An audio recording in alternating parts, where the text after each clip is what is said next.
Okay, next up is security panel. I'm Matthias from ChainSecurity, and I'm very happy to be here together with a lot of my colleagues in the security industry. So we're going to discuss state of audits and especially focusing on the model which has come up, which is the crowd audits, right? We have two people, we have some from bug bounties and so on, but I'll have all of them introduce themselves first so you know who you are talking to today. So, want to start? All right. So I'm Oliver from hats.finance. We do crowdsourced audits completely on-chain in a decentral way. Have a global community of security researchers, and since it's peer-to-peer, we don't even know where they are often. And we observed a lot of problems in the auditing market, especially when it's a crazy bull market and there's a lot of demand. Then we have seen that auditors have a great pain in scaling up and keeping audit quality high. And so we thought that if we can completely crowdsource this and make it the global community, then that we can solve some of these pain points and as well allow builders to obtain better audits cheaper. Hey, I'm Josselin from Trade-off. If you don't know us, we're a security company where we specialize in high-end security technology, blockchain, cryptography, application security, machine learning. One of the things that I think differs us from some of our competitors is that we always try to apply the latest research in our day-to-day application. As a result, we have built a lot of open source tools. You might know Schuyler, Echidna, or Medusa. So are all kind of like the tools that we are trying to bring to everyone and to the community. I'm Gonçalo, GM Hacker Online. I'm head of security at Immunefi. Immunefi is a Web3 bug bounty platform hosting some of the largest projects in DeFi, some of the largest blockchain projects. We've facilitated the payment of over $95 million to white hats that basically uncovered live vulnerabilities in production code and protected funds from projects, your user funds as well. Hi, I'm Erik Arfvidson. I'm the head of cybersecurity at Euler Finance. We're a DeFi lending protocol that is modular, scalable, and we've been doing a lot of audits with these people over here. And yeah. Thanks, everyone. So why am I moderating this? I'm Matthias from ChainSecurity, and kind of more on the older side. ChainSecurity is an older audit company, right? And we had the pleasure to watch the space develop from its beginning till now, where historically you could say okay, there were the audits, kind of the first thing during the big times of the ICO boom, and then we started to see bug bounties, and then we started to see crowd audits, right? So this is kind of a little bit the evolution, and it keeps evolving, right? So we'll have a poll for you to answer in the meantime, which will help us a little bit. What we all do is we need talent, right? And we kind of give that talent to use to secure Ethereum, to secure projects. So what should projects expect of you, of the outcome you give, after an audit, after a code review, after a bug bounty? This goes first to the three non-projects, and then there is, of course, Erik here from the project side of things. So what should the ones hiring you expect of the outcome? Which parts, and then might be missing from the point of view of a project? So this goes then to you. Okay, I can start. So for us, in general, the whole system is incentive-driven, and you only pay per vulnerability that has been found. So it greatly depends on how large is the available pool that the community can win for hunting vulnerabilities, and how large was the code. But generally, we give recommendations, and if the customer follow the recommendations, We have a very good experience of high audit quality. As well, we are doing multiple audits after the first audit has already concluded and finding a lot of issues that have been missed by previous audits, which gave us a really good track record. But overall, I think there's always a tail risk that there's still a hidden vulnerability in there. And we try to make a meeting with the customer after the competition and like discuss, okay, are we feeling confident in deploying this code? Do we believe there's additional security measures needed? But overall, of course, the ambition is to have a very low risk that something is still in the code, but it's never zero. So from a kind of a security provider perspective, what you get when you hire a firm like TradeOffBits or ChainSecurity, basically you are landing security engineers. So you have someone that is going to work with you for a couple of weeks to try to find vulnerability in your code base, to try to understand what are like the different risks, what are the different mitigations that you can put in place. It goes through like obviously fixing the bug, but also discussing about like the architecture. Are you using like the proper library? Are you using like the proper integration? How are you doing the testing? How are you kind of thinking about security in the long term in your incident response plans, in your monitoring? So I think like really like doing the security review is kind of encompassing all the different aspects of security and having someone dedicated to help you grow in all the different aspects for like a period of time. Yeah, I think that projects would first of all expect a security partner from Immunefi, from all of these colleagues as well. We typically come in much later in the protocol's security lifecycle, I would say. Where we see the bug bounty program as one last line of defense after going through audits, etc., and well, doing everything one can do to harden your code. Never perfect, but one does what it can do. Eventually, in the end, you will have to deploy to production. You will have to have real economic value inside your contracts. So the bug bounty will serve as a last economic incentive, let's say, much like blockchain style, where you incentivize the security community to look at your code and potentially find vulnerabilities and responsibly disclose them and get rewarded for that and for securing live funds at risk. So at Euler Finance, we think that like the strategy has been to do a like layer approach. We don't simply just do a single audit, we do multiple audits. And actually we start during the development phase, we do code reviews with security auditors to help us give us feedback before we go into the audits. That way we are getting like from the beginning, like not just like finding vulnerabilities, but we're also finding like improvements in gas optimization, code improvements just in logic, also readability, which helps make a better code. And then the last thing to top it off is we do a code competition to kind of reassure of all the great value we've been getting across the different stages of audits and reviews and fussing and everything that we're trying to work with the security researchers.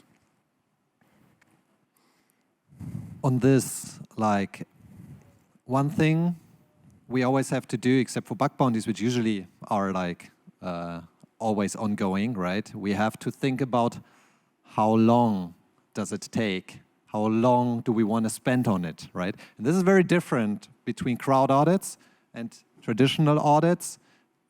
From my own experience, I have the feeling crowd audits are kind of often half as long as the time we would spend. Rough rule of thumb, right? Can diverge.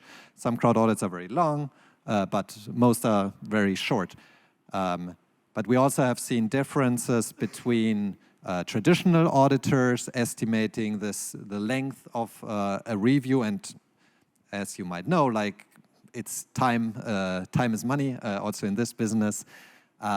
So how do you figure this out? How long should it take? And the previous question was a little bit geared towards that, right? Because if I recap, Oliver said like at the end of that, you should come up with something where you feel you have a ideally high confidence in the security when you hand over your report.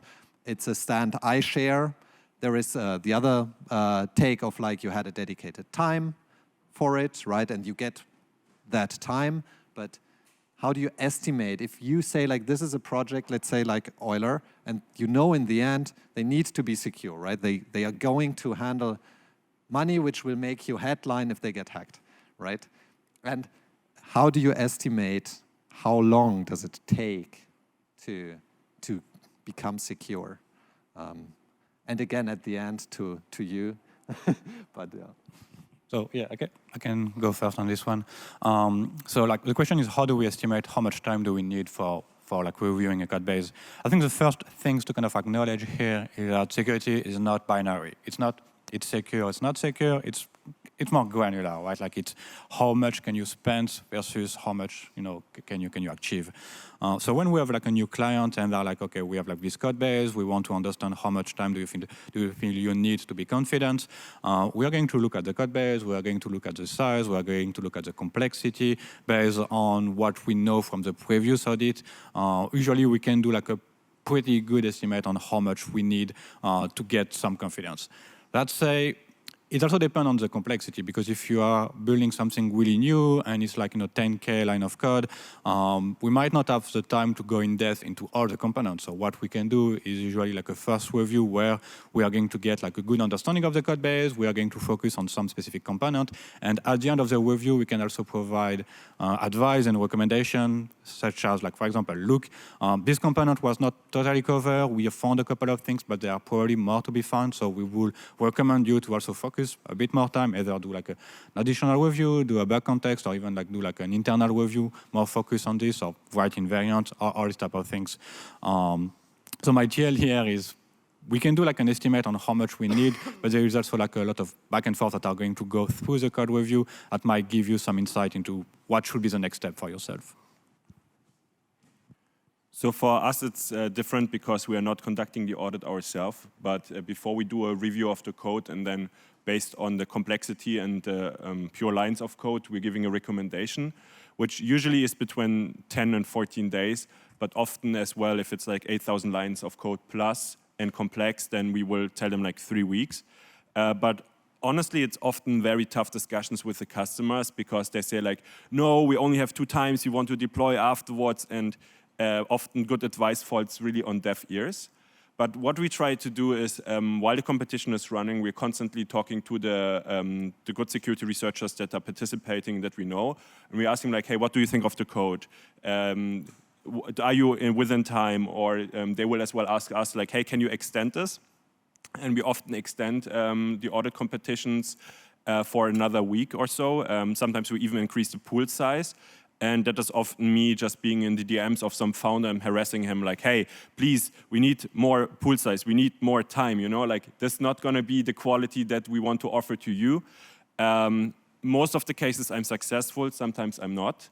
But in the end, we try to be a permissionless protocol, and we try to support the approach of the customer, and then try to guide him into doing what makes sense. Sometimes as well they have a hard stop because afterwards the next audit is starting. Then I worry less because I know, okay, there's like a next step and another audit.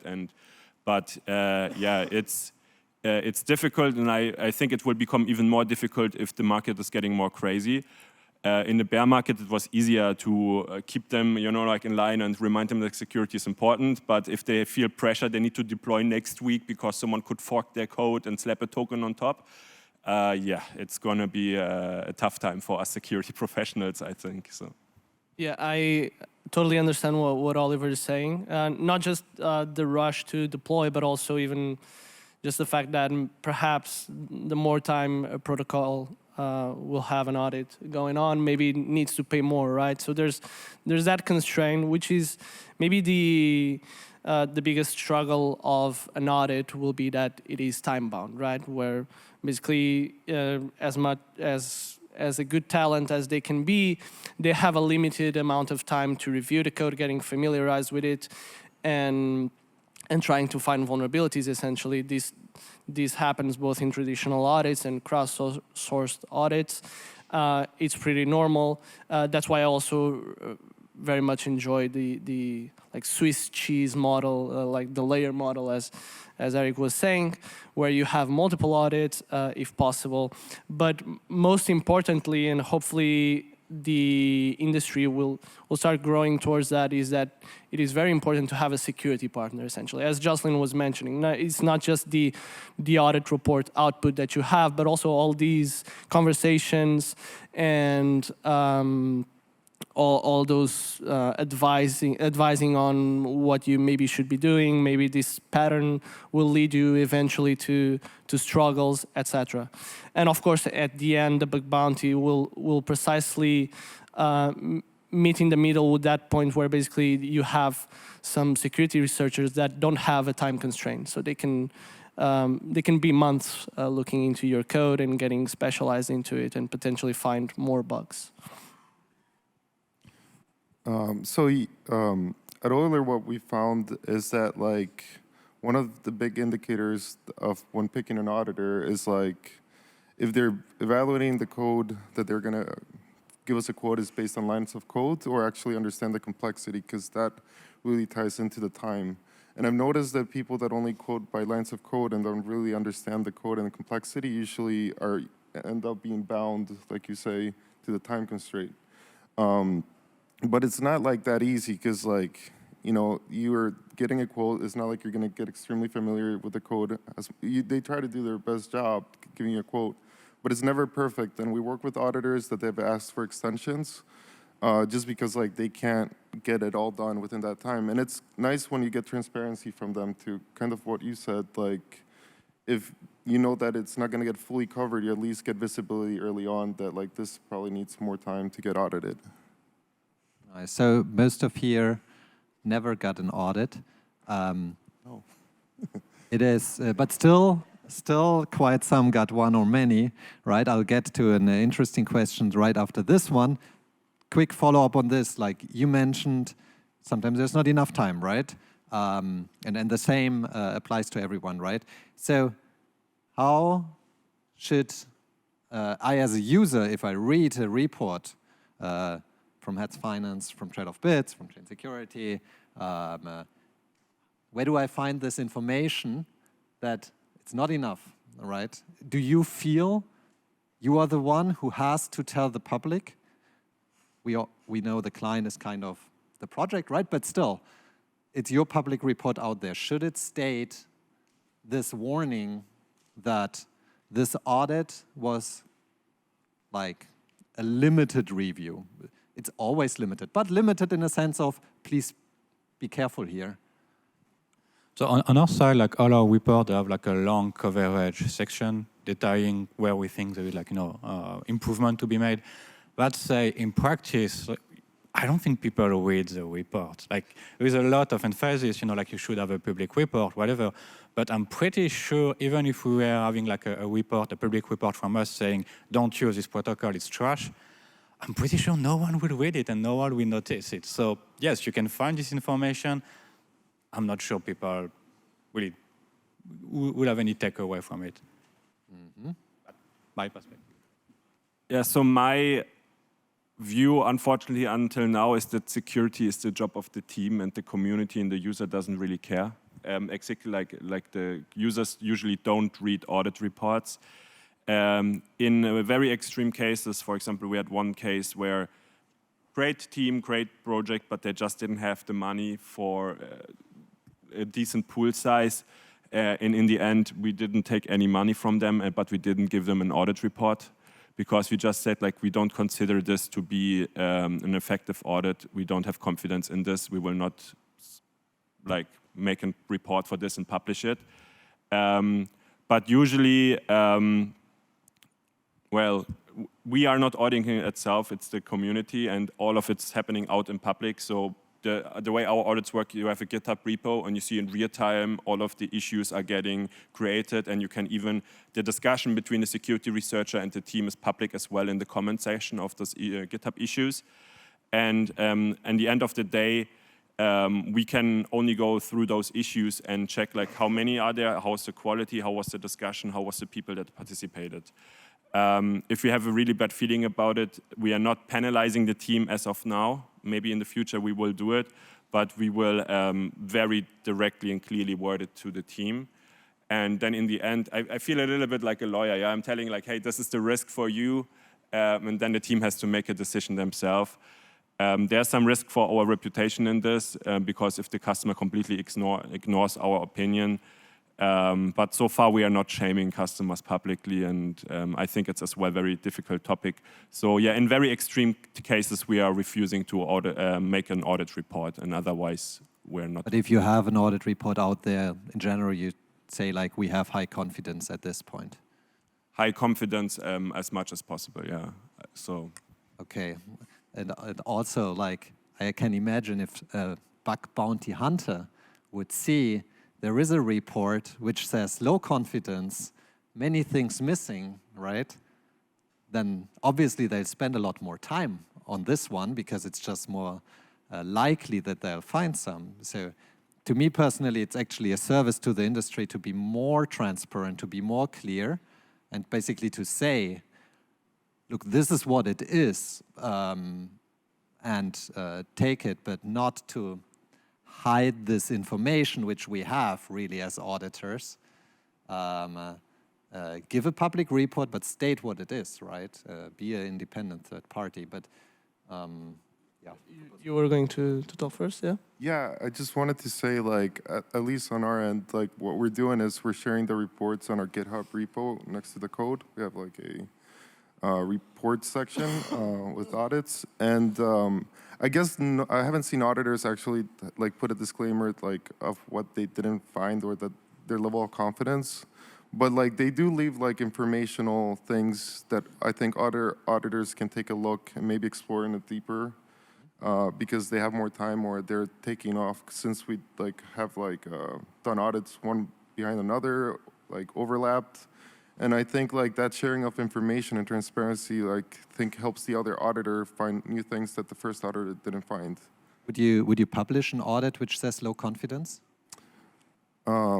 Again, they don't really say the level of confidence. It would be great if they put a level of confidence as part of the report, but I haven't seen reports actually including the confidence level. Ours would, but would you publish it then, if it's low? Yeah, I mean, if it's gonna help the other auditor do a better job, like, I think it's useful information. It's always the scare of auditors to basically say, like, hey, the client is like not going to be happy with that, like perhaps it's still their thing to like publish. But I think Euler is not a great example here, because one audit, yeah. They have the motivation to be very secure, and they have the financial means. Yes. And I mean, you know it very well, right? Like your end goal is that it's completely bulletproof. I mean, it's never completely bulletproof, but very, very close to it. And we're working with a lot of teams. They have budget exactly for one audit, and that's it. And if you then give them a report with low confidence, I think it will be a very different story than for like a team like yours. Yeah, I completely agree. If you can only do one audit, like the confidence probably not look great. If I guess you're using a single audit to like bring confidence to the project that they did their diligence to do security. But yeah, it's a difficult question to answer. If there's a single one audit and they put a low confidence, like, okay. But maybe you can turn it into like a code competition after, like to kind of like explore it once you deploy and keep finding bugs and maybe have the contracts be upgradable. I guess it all depends, right? Yeah, and just to add finally, I kind of agree with Josselin that yeah, he's right. Most users won't read the audit report, or maybe not a single user, I don't know. And it ultimately... Did anyone read an audit report here? You see, this nice. is also my experience. I've read them. But not your own audit report. Yeah. Okay. Quite some. And at the end of it, it's the job of the project team to convince the users how secure they are. But I do think it's actually pretty valuable for that transparency, and because I see more and more that the security community actually grabs that, and if a project suddenly has a huge TVL and low a poor security stance, typically gets called out. We see that in the bug bounty world as well, where we don't really need to shame projects because the hackers ultimately will kind of shame the projects if they really misbehave. There's a fine line there between whether that's actually true or not, because we They shame the project, but they also shame the users of the project, right? Which trusted. Sure, that's true. In the report. But it's kind of hard to prove that there was actually something going on there. Essentially, we cannot disclose typically, so sometimes the white hat is not right. But yeah, and on your final point that you mentioned, that maybe the bug bounty hunter wants to hunt on a project with a poor security stance and low quality reports. We see it all basically. Some elite hackers actually want to take the challenge of reviewing protocols that had an insane amount of audits, just to for that reputation that I got to find a. This is go. I think there's a problem with this. Yeah, like the security researchers are do shaming, and I know it's a fine line, but actually pro shaming. But the problem there is I feel it always stays in our bubble. Like people like we will maybe see it, but the average users, they don't even see this kind of tweet or something. So our self-healing in the security industry is not working very well. Yeah, there's like auditors that keep doing like low-cost audits, and then projects are getting hacked. And I still have people coming up to me telling me very proudly, I have gotten an audit from this company. I'm like, this is not a good thing. You know, like for me, this is a negative thing. But yeah, so we need to somehow get this information as well to like the user side, I think. And this somehow we are not able to do so far, unfortunately. Yeah.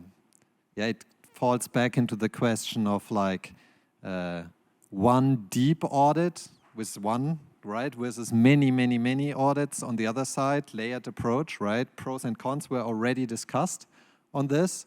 I know this is a take where, like, based on the model, it's different. But would you say, like, over time, a crowd audit is all you should get, right?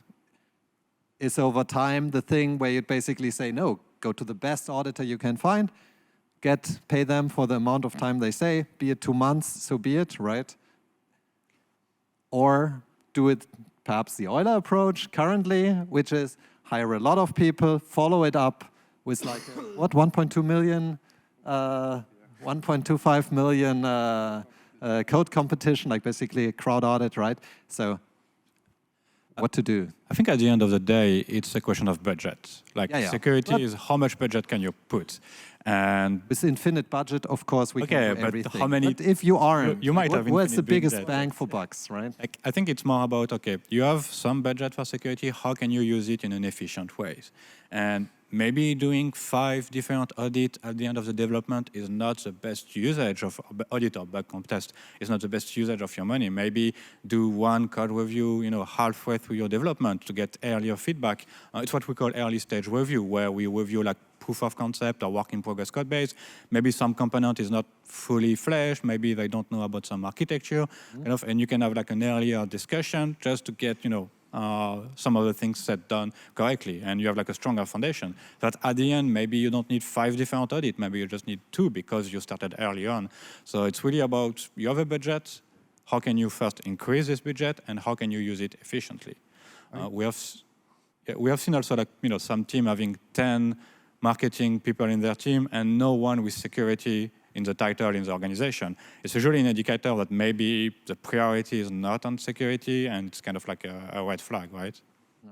I mean, the budget is always important, but I do recommend, if your budget is limited, to start with a smaller independent auditor. I found like they're usually really great, and you can create a lot of value, and then follow up maybe with a big name brand company to do a bigger audit. But usually starting with a smaller auditor that has experience in participating in code competitions is a great way to get started at a low budget, and also like bring a lot of value. And you find people that have worked in similar projects to yours. I think that's probably the best bet. Read their audit reports to pick your auditor.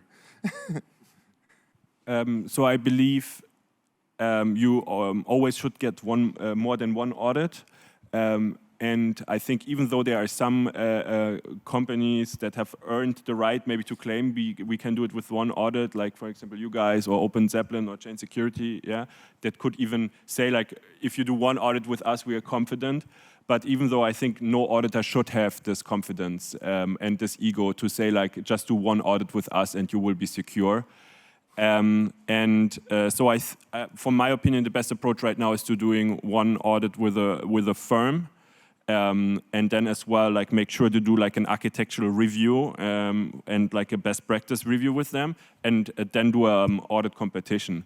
But it breaks down a little bit if you have very big pool sizes. So for example, if we have a $200,000 audit competition or 1.25 million, audit companies are participating in these big audit competitions. Yeah, we know it for our bigger auditors, and we even ping some of them and say like, hey, there's a very big pool coming up.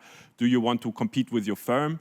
Maybe as well, if it's something more niche like Rust, then we have like 2-3 like teams that we ping, and they actually start to compete with their company. So and then there's the question really like, how many audits did you get in this competition? Yeah, because you have like 50 solo auditors plus 2 companies or something are suddenly competing. And if you give them a little extra, they as well all make an audit report for you. So I think the boring answer, it depends. I think best practice, centralized audit competition together, and maybe in the future only audit competition, but with big pools and maybe some base fee for firms to make added services on top. You have been a hacker before, right, on Immunefi? Yes. So how did you choose in which projects to look? Was it related to how many audits they got, or I think that they got it from? that really is different for every hacker. There's a ton of different incentives. I think that's ultimately the goal. How can a protocol attract talent and get some good security talent to look at their code, because that's the important part. So very underrated is, in my opinion, get yourself a security partner or a security guy, something that helps you look at your particular project, particular budget, and see what you can do and be as efficient as Josselin was mentioning. As for what will incentivize the hackers, there's a bunch of stuff. Obviously, money. The bigger the bounty, the more likely you will be to attract good talent. But also just the challenge, the technical interest in a given protocol. I think that security researchers are more and more getting specialized into a particular protocol model, or maybe a specific, for example, fuzzing or something. And they do. I'm glad they do that, because that's the way they will be more and more valuable in the future. Yeah, a very different set of skills for each hacker, for sure. So I think we are almost out of time, or over time. We've got time for maybe 1 or 2 questions. Yes. So I already got some questions, but take a look at them, also upvote them, right? Ask your own one, and then we can go into one. I'll start with one which was already mentioned on the previous panel, right? Skin in the game, very simple, like should a project, should like an auditor put skin in the game in the form of like money, right? Money which is being paid in case of a hack. Yeah, I would say that it's not terribly needed.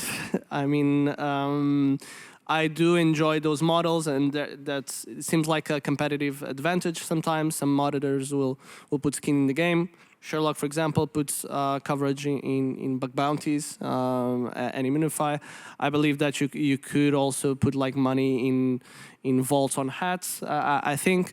And auditors sometimes will actually enjoy the protocol and be confident in their security and put some money, right? So I think that's a great signal. You're putting skin in the game, not just your reputation, but also money. But I'm not sure how that will evolve over time. Cool. Thank you so much, gentlemen, for your very extensive answers. Let's give them a round of applause. Thank you so much.